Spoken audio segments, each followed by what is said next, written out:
Welcome, everybody. I'm Melissa. I go by the pronouns of she, her, and I'm currently in Littleton, Colorado, which is the land of the Cheyenne and the Ute nations. And I express gratitude towards them. And I'm very happy to welcome you today to the Elegance of Aging, working compassionately with a long lens on life. And I have my three friends and wise women, Karuna women, who are all teachers in Karuna training, Nan, Karen, and Barb, and they will introduce themselves now. And I'm 67, going on 68. Hello, I'm Barbara. I live in Lewistown, Montana. My pronouns are she and her, and I am on the land, the hunting grounds of multiple Plains Indian tribes, but especially the Crow and the Blackfeet both came, and also the Métis lived here and actually were the ones that were the first settlers in Lewistown. So I'm very grateful to all these people that came before me. And I'm 72. Hello, I'm Ann, and I live in Denver. And I give thanks to the Cheyenne and the Arapaho nations and the ancestors. Um, I am 78 almost. Hi, my name is Karen. I live in the Rio Grande Valley of central New Mexico on the actual site of a Piro village called Palabo that was on the El Camino Real, colonized by the Spanish very early. And the Piro people's ancestors are still here in New Mexico doing their very beautiful prayers and practices that I'm sure are helping the world right now very much. And I have a lot of gratitude towards them. I guess I'm the baby here at 66 years old. So in Karuna, we do a lot with meditation practice. We draw from the Buddhist teachings, and yet we mix it with Western psychology. We do a lot of guided meditation. So just to get us in the right space, Karen is going to guide us in a meditation this morning. Thank you. First of all, just get very settled in your seat. Take a few breaths.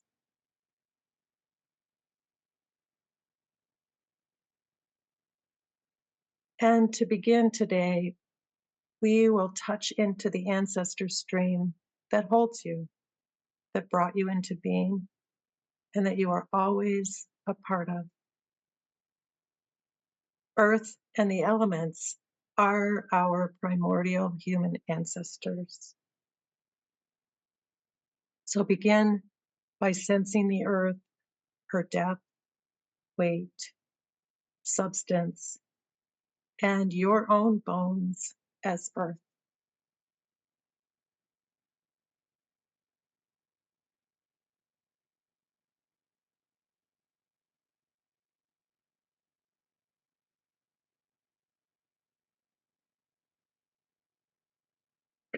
Now call in the energy of all earth's waters, streams, ponds, waterfalls, oceans, hot springs, into yourself as another body of 60% water.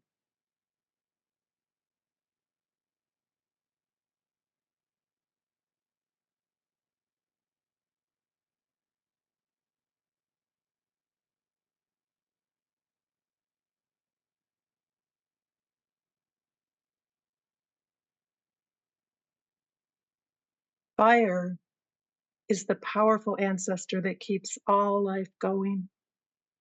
Our sun is an enormous thermonuclear bomb that has been exploding continuously for 4.5 billion years. Feel that fire in your own beating heart.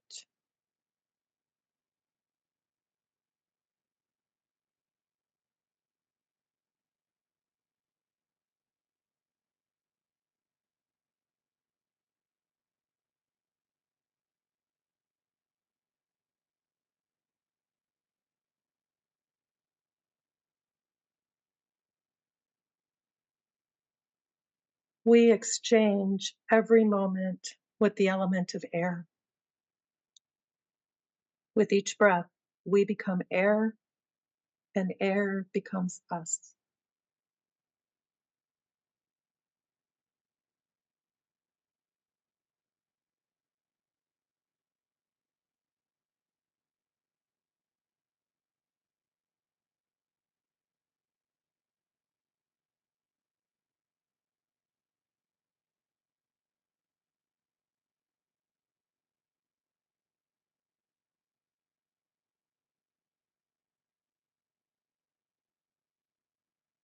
And all of these rise from space, the element of infinite possibility and potential.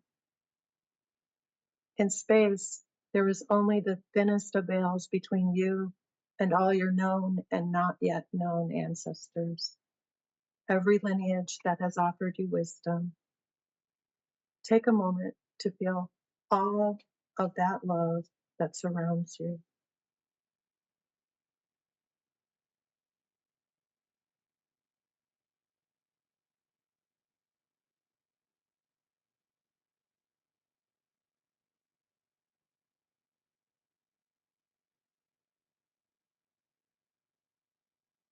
If it feels right, invite an ancestor to speak or whisper or show you a message. Be open, listen.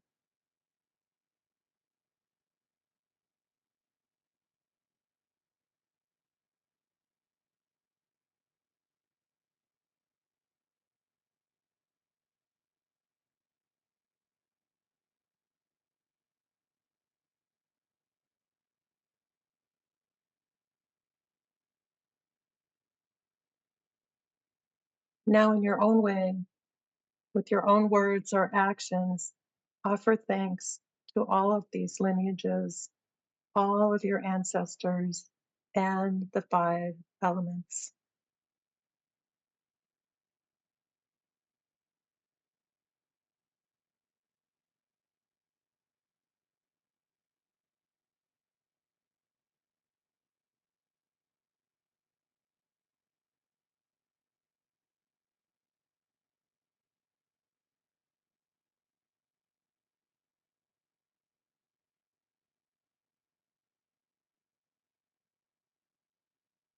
And we'll close by just returning back to our breath and our body. Mm, thank you so much, Karen. We do a lot of work in Karuna with the 5 elements of the 5 Buddha families as the outermost primordial aspect. And that kind of puts things in perspective when we talk about aging. We have to have a really big, wide view. Anyway, in Karuna, we try to embrace things as they are. And things as they are means that all of us non-negotiably move through birth, old age, sickness, and death. And I know through my own meditation, I see myself at the age of 67 really struggling with ageism.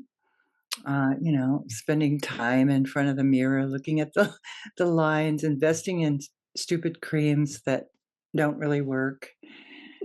I mean, just silliness. And I also see my own ableism because I've always been athletic and, you know, able with more energy than a lot of people. And it took me half my life to realize not everybody was like that. And another part of my life is just kind of now moving into what I do as my body ages and can't do what I used to be able to do. So I wanted to bring these wise women together so we could embrace all of this. Also, it's amazing that we've lived this long, to have such a long life and have relative health, and that is an incredible blessing. And to have a long lens on life and history is a phenomenal perspective to hold, especially right now when we're witnessing all the protests that are happening. And I know when I was really young, like I was 14 younger than the almost the 60s protests, but I had to get involved in it, of course, because it was wild and had a lot of energy. And I didn't really know what I was protesting against. And it took me some years to learn much more what my values and principles were, because I was very young in those 60s. But I remember them very strongly. It was very stirring. And what we see now on college campuses, it's very reminiscent. So to hold that and have just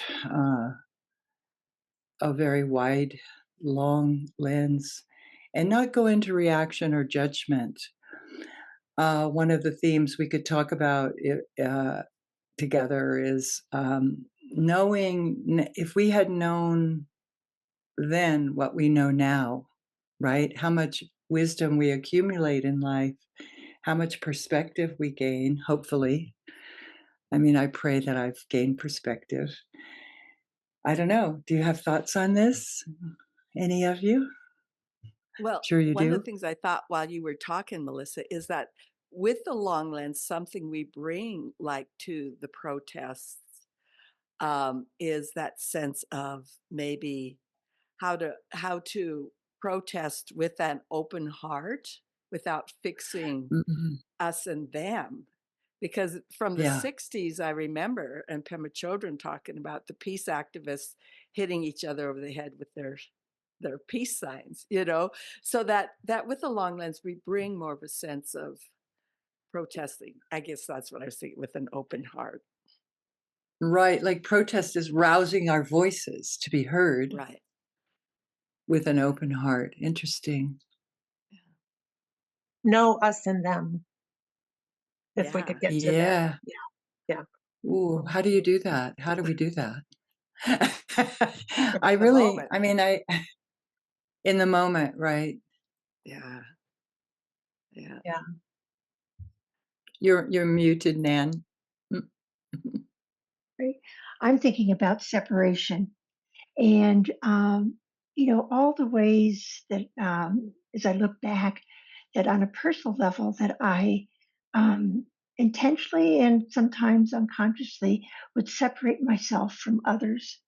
And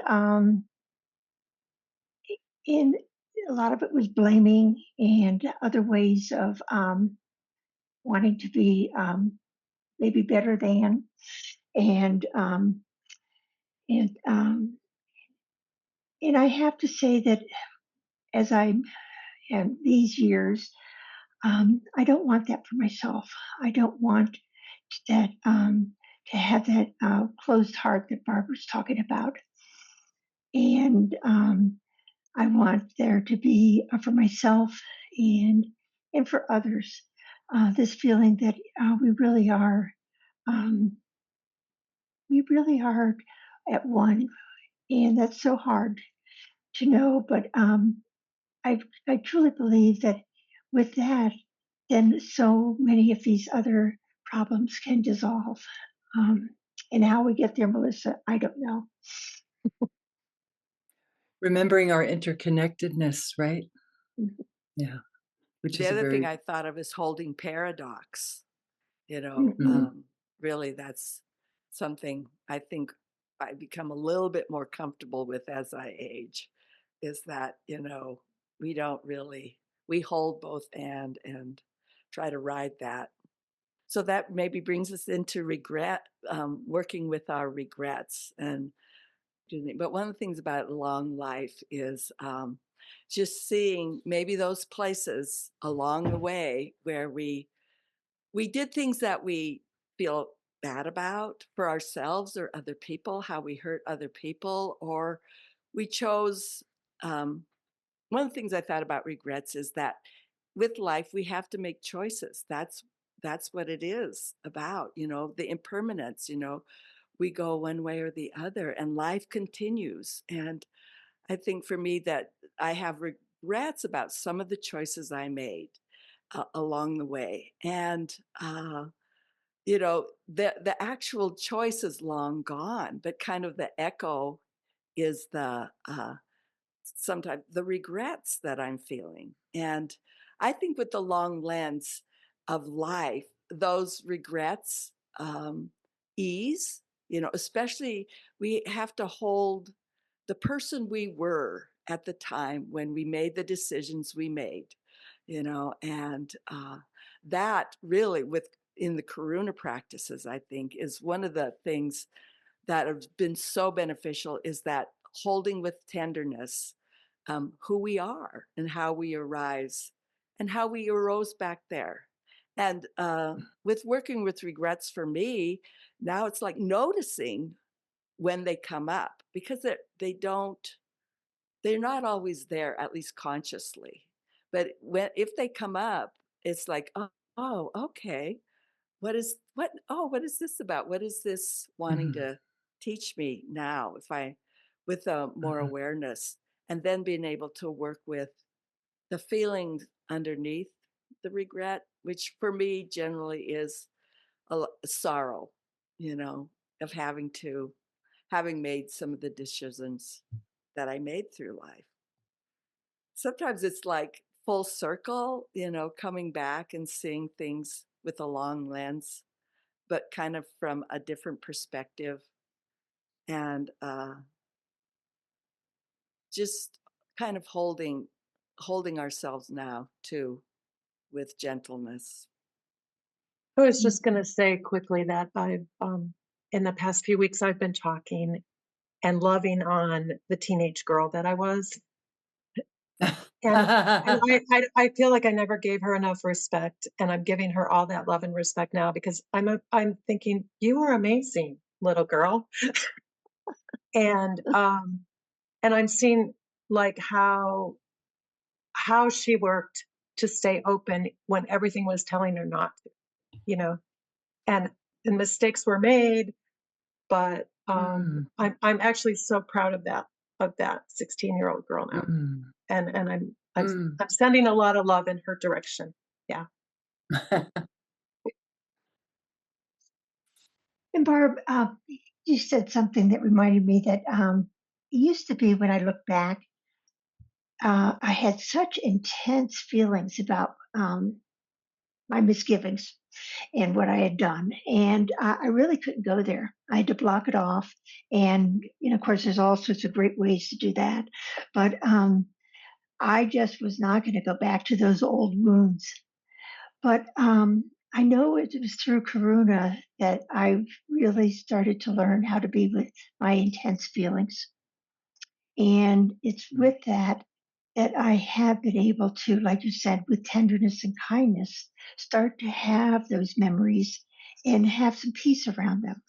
And in some cases, even find a way to make amends if it was right, and many times it wasn't. But again, it's that intense buildup of discomfort that prevented me from doing it before, where it feels more at ease now and something that I absolutely want to do for myself as these years pass. Well, that Mm, reminded me that with the long lens also and the age that I'm in, I know have some time to sort of sit with what Hmm.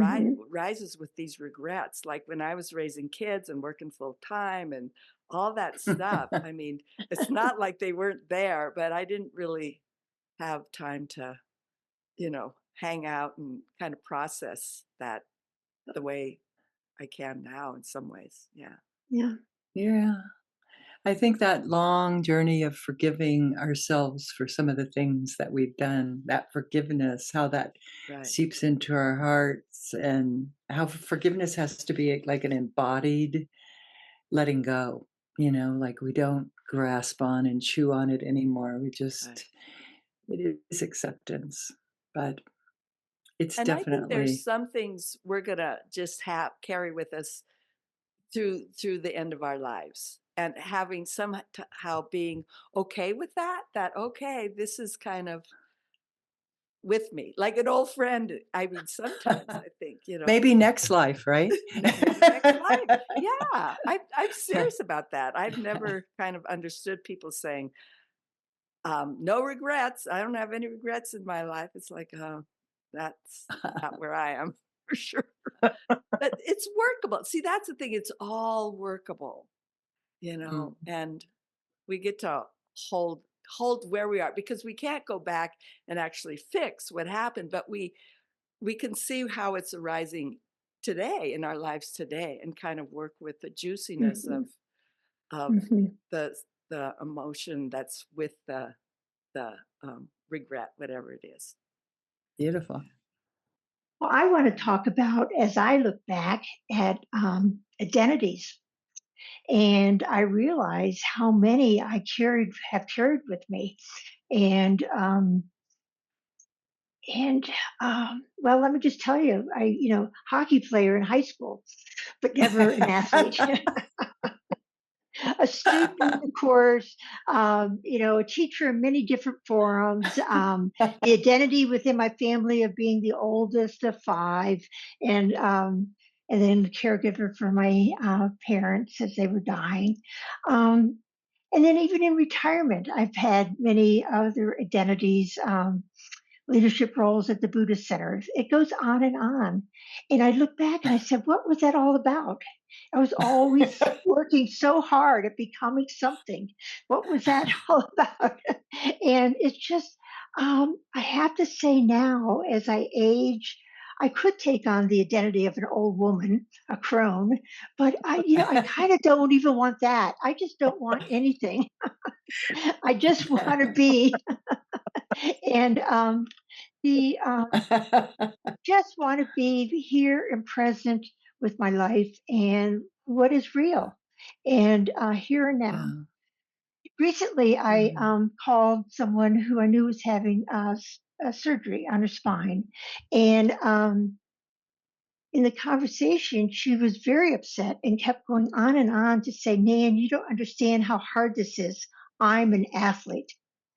And I said, "Well, I know, but how are you? How are you going to be with the surgery?" And I am an athlete. I am an athlete, and it was kind of disturbing because I realized that she really could not be with her reality. She had not been an athlete for over 10 or 15 years, but that was her image of herself, and that she was carrying that on, and why this particular her situation was so hard for her. So I think I know for myself that I'm starting to look at where do I carry on certain identities that keep me stuck as I age Mhm. and keep me Interesting. from really moving forward or adapting those kinds of identities that are not really who or what I need right now. So let me Mhm. pass the baton to any of you, whether you have any identities that you're thinking about. I really want to stay active as long as I can and try to be present with how my body's changing. It's the ageism. That's the ageism that we wanna, and we glorify elder people who can still do, right? Yeah. And Mhm. and we're always I know it's a big topic in Colorado, people who are still skiing in their 70s and 80s, it's always very revered, and, uh yeah. I just know for myself, I have a hard time letting go of being in charge, I've been in charge my whole life, and it's like, "Oh," I'm tired, actually. I'm tired of it. I'm tired of being in charge, and at the same time, it's so deeply habitual, and that big understanding that if I don't do it, nobody else will kind of thing, and yeah, that I aspire to, soften and let dissolve. Yeah, I've been in a 4-year process of letting go of what I did for 40 years, which was work with children. And I was so good at what I did, and it was my heart. And and I've made the conscious decision to say no, because I could continue consulting, I could continue teaching teachers, and I could keep doing this for another 10 or 15 years, but I made the conscious decision to try some new things. And so the things that I'm trying out for size are very uncomfortable because I don't know what I'm doing. And I'm I'm a newbie. I feel unskillful. I go, I'm trying on an art practice, and I've been doing a lot of work around my own whiteness and my own racism, and both of those areas are fraught for me. So Mhm. some days I just want to go back and put on my old Mm, credentials and take that up mm, again. And mm, and so it's important to me to not do that. But yeah, that's mm, kind of Mhm. where I'm at. Mhm. mm, Mhm. I just say that actually having gone through Karuna has led me into kind of taking on leadership in a new way. Mm. Like I was a manager um, as a nurse for many, many years, but Mhm. this is like Karuna really has led me into new territory where I now have taken on a new identity now of being kind of a local leader of this Ah, political group. And it's like, it's terrifying, maybe partly because there's a part of me that doesn't know what I'm doing, but uh, also that sort of being able to draw on all that we learned in Karuna about holding, mhm. ourselves, but also groups with kindness and space and kind of all that's arising. And it's hard, but it's also, well, it's a new identity I've taken on, man. I just have to say, Yeah. I'm a little, and I felt like at this age, there is this, how do we give back? How do we show up Yes. as Yeah. older, Absolutely. wise Yes. women? Right. Mhm, Because mhm. that's really important. And the world really does need us, not in our kind of um, fixed white Yeah. entitlement Mhm. way, but, Yeah. you know, and we're not going to do it without mistakes. It's, Oh yeah, we're gonna screw up. yeah. And it seems like it's more of service than our Yeah. than in our all of our professions were ones of um, being with others and serving in a certain way. But there's a different feeling about it now. And Uh, it really is what you were saying, Barb, about giving back in a certain way. And I know that one of the, it's not an identity, but something that I just recently have taken on is that I want to be humble. Now, my definition of Mhm, humility is a little bit different in mm, that it means to not know or not needing to know. And so mm, that goes to what you were saying, Barb and Karen, of taking on new things without needing to button it down and being an expert and being, the one that's leading the way in a way that others need to follow you. But you're just there in a way that is really bringing people together. And I mm, think that's the wisdom of for many of us at this age that we do have that ability to have space. And it's not about us, but we create the space in the group so everyone can beautiful. contribute and be part of that. And I know also that you know, certainly the future is a lot shorter than when I look at my life behind me. That I think when that happens, that there's new possibilities. And because I think when you have a long future ahead of you, you're always kind of focused there and who you're going to become and all of that, what that Mhm, means, and where you're going and your kids are going and all the other things. But with that, without that, it's a possibility in the not needing to know what my life is going to look like in the years ahead, that I could be more present and spacious with my mm, life now mm, and beautiful. to really enjoy it and not enjoy like a entertainment wise or anything else like that, but just really to have some curiosity and awe about my life and others, and to really be content. I think that's what Mhm. I want for my life at this point. That is really aging elegantly, to be It is. content in old age. That's beautiful. That's beautiful. I feel very strongly over the past few years too that the way I'm helping in the world is not anything that I can point to. It's more like this energetic quality. Mm. And Yes, it's how I'm showing up with people yes. and how I'm showing up with my family. Um, and it's very subtle, and it's also it's like this way of holding their sorrow, but that brings joy to both of us.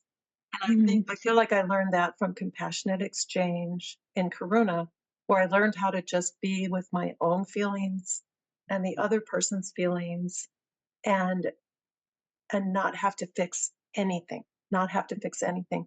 Mm. And so that not fixing is how I'm actually helping the world. And sometimes I'm like, that is so airy fairy pie in the sky, Karen.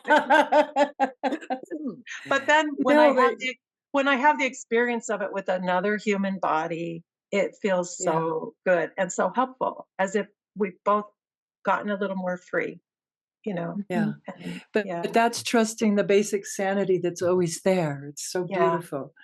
It's Mhm. really hard to remember that it's there to trust it, especially when we feel like something's wrong or we're in our critical mind. But it takes a really wide mind to see, yeah, there's suffering in the world.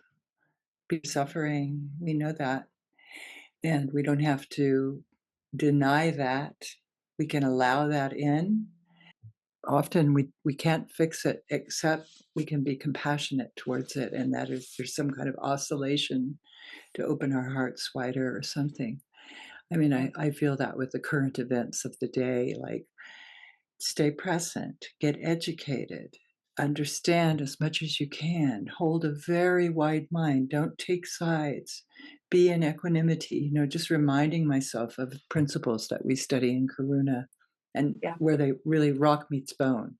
It matters. Mhm. So I love that. I I just have this one word that keeps popping in for me too is dignity, and Mhm. Yeah. Beautiful. especially Mhm. how we treat the elderly. You know, Mm, hopefully we're holding ourselves, but also everybody else with dignity, allowing people to have their dignity. And sometimes I mm, think that's missing. You know, if you go to like a nursing home or assisted yeah. living, how people are treated. And Mm, so I'm trying to hold on to memory of treating each and every person with dignity that comes along in my life, what Yeah. that means. That Yeah. was really kind of the inspiration for this podcast, that we reframe aging as an Mhm. opportunity. Mhm. And I Right. love all the things we've been talking about today because we just touched on so many different angles of the diamond of growing old. I mean, what a gift. And, Mhm. but, that's not how it's held, in our culture. So we have to swim upstream like salmon, in troubled waters Mhm. to hold on to the vision that we can age elegantly with dignity and just love ourselves and others through it.